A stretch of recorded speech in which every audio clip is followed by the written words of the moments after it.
Hello student, welcome to quick learn with Vibha. अभी तक हमने चैप्टर 1 को कंप्लीट कर लिया है। आज से हम लोग स्टार्ट करेंगे चैप्टर 2। चैप्टर 2 में क्या है? एक्सपोनेंट, घातांक। अब देखते हैं घातांक होता क्या है। घातांक का मतलब है जब किसी नंबर का उसी नंबर से बार बार मल्टीप्लाई किया जाता है और उसको छोटे रूप में लिखना रहता है तो उसको घातांक कहते हैं। जैसे कोई नंबर है 2 है, अब इसका हम लोग बार बार उसी नंबर से मल्टीप्लाई कर रहे हैं। जैसे इसको 4 टाइम मल्टीप्लाई किए तो इसको क्या लिखेंगे? 2 का घात 4। और इसको आसान भाषा में बताती हूँ। अभी तक आपने क्या पढ़ा? वर्ग और घन पढ़ा। वर्ग में क्या होता था? किसी नंबर, मान लो 2 को ही लेते हैं, 2 का हम लोग यहाँ पे अगर 2 लिखे तो ये क्या होता था? 2 बार गुना होता था।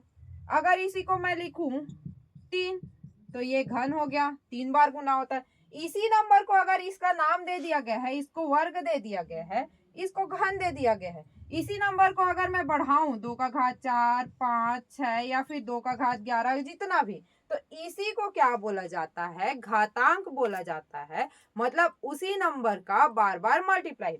अब इसमें एक और कंफ्यूजन, क्या वो नंबर 2 ही रहेगा?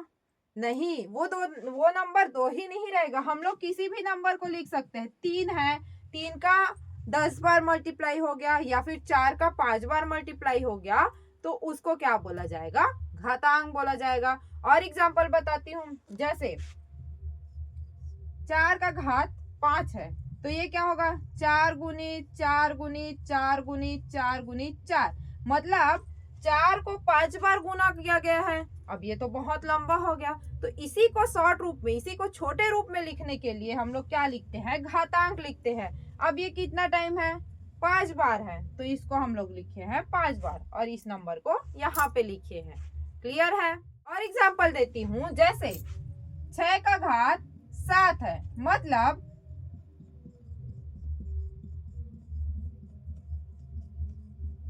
7। मतलब अब 6 को कितना बार लिखा गया है? 7 बार लिखा गया है। ठीक है। अब इतना लंबा लिखेंगे तो वो तो बहुत लंबा है, तो इसी को शॉर्ट रूप में लिखने के लिए हम लोग क्या किए? ऐसा लिखे हैं। मतलब ये कितना है? 6 है, ये लिखा 6 है। ये 6 को हम लोग क्या बोलेंगे? क्या बोलेंगे? आधार। ये 6 क्या है? आधार है। अब ये 6 कितना बार लिखा हुआ है? मतलब कितना बार गुना किया गया है? कितना बार किया गया है? 1 2 3 4 5 6 7, 7 बार गुना किया गया है। तो वही 7 कहाँ पे होगा? यहाँ पे। और इसी को बोला जाता है घात या फिर घातांक। क्लियर है? तो यहाँ से आपको समझ में आ गया होगा कि घातांक क्या होता है। अब इसमें बहुत सारे फॉर्मूलास है जिसको आपको याद करना पड़ेगा। किस लिए? क्योंकि हम लोग को चैप्टर 2 को कंप्लीट करना है। चैप्टर 2 में एक्सरसाइज है जो इस फॉर्मूला से बनेंगे। तो चलिए मैं फॉर्मूला बताती हूँ और उसके साथ उसका एग्जाम्पल भी बताती हूँ, फिर हम लोग स्टार्ट करेंगे एक्सरसाइज। तो सबसे पहला दिया हुआ है a का पावर m गुना a का पावर n, मतलब a का घात m गुणित a का घात n बराबर उसका क्या होता है? a का घात m धन n। मतलब ये जो a है, मान लो ये जो a है वो क्या है? 2 है। ठीक है। और ये जो m है वो क्या है? 3 है। और गुना 2, और ये हो गया 2। तो ये इसको कैसे लिखेंगे फॉर्मूला के हिसाब से? अब यहाँ पे एक चीज समझना, ये जो a है वो क्या है? आधार है। मतलब दोनों में a दिया हुआ है, मतलब आधार सेम है। जब आधार सेम हो और जो घात दिया हुआ है वो अलग हो, तब ये फॉर्मूला यूज होगा। तब क्या होगा? ये आधार सेम है तो उस आधार को क्या लिख दिए? एक बार लिख दिए। और जो घात है वो अलग अलग है तो घात को क्या लिख दिए? अलग अलग लिख दिए। अब फॉर्मूला में क्या दिया हुआ है? धन का चिन्ह है, तब क्या कर देंगे? जोड़ देंगे। मतलब ये क्या हो गया? 2 का घात 5। समझ आया? जब आधार क्या हो? सेम हो और घातांक क्या हो? अलग अलग हो, तब क्या करते हैं?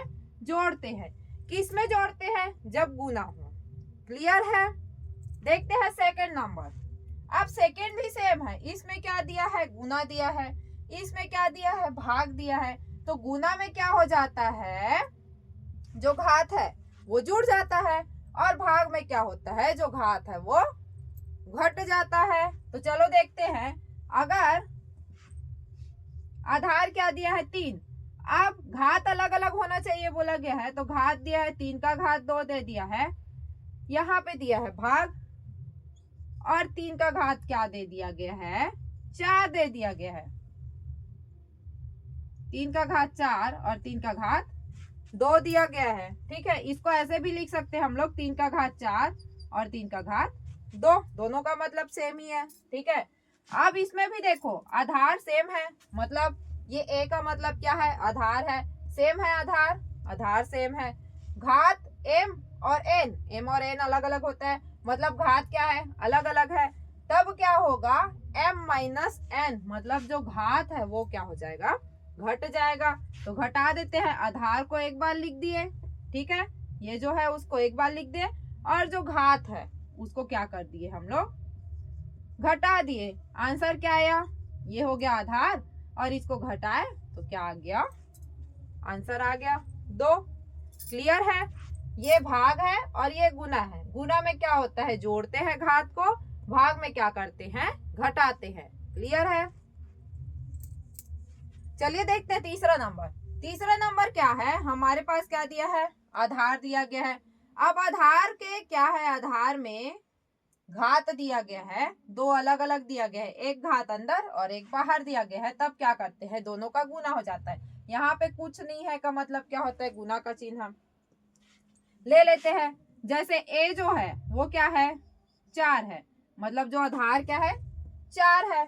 अब क्या दिया है m, m में हम लोग कोई भी नंबर ले लिए, ठीक है। अब क्या है कोष्टक है, अब n दिया है, अब n में फिर से कोई नंबर ले लिए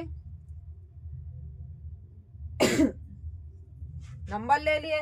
अब ये हो गया सेम, a हो गया आधार, m हो गया 2 और n हो गया 3। इसका क्या है फॉर्मूला a का पावर mn, मतलब ये दोनों क्या हो जाता है गुना हो जाता है। तो कर देते हैं 2 गुणित 3, मतलब 4 का घात 6। नेक्स्ट देखते हैं ए बी का पावर n। अब ये 3 तो एक जैसे पढ़े थे, अब इसमें थोड़ा सा ट्विस्ट है। इसमें क्या दिया गया है आधार जो है वो अलग अलग है और घात जो है वो क्या है सेम है। मतलब मान लो a हम लोग लिए 4 और b क्या लिए हम लोग 3 ले लिए। अब यहाँ पे कोई चिन्ह नहीं है, मतलब गुना का रहता है जानते हो। तो ये क्या है ए बी, मतलब आधार अलग अलग है तो आधार अलग अलग ले लिए। अब आधार तो अलग अलग है लेकिन जो घात है वो क्या है सेम है, तो घात को सेम ले लेते हैं। ठीक है, तब क्या करेंगे ये जो आधार है उसका गुना हो जाएगा 4 तिया 12 और जो घात है वो क्या रहेगा सेम रहेगा। क्लियर है, ऐसी सेम भाग में भी होगा, आधार अलग अलग है भाग में और क्या है घात सेम है। क्या करेंगे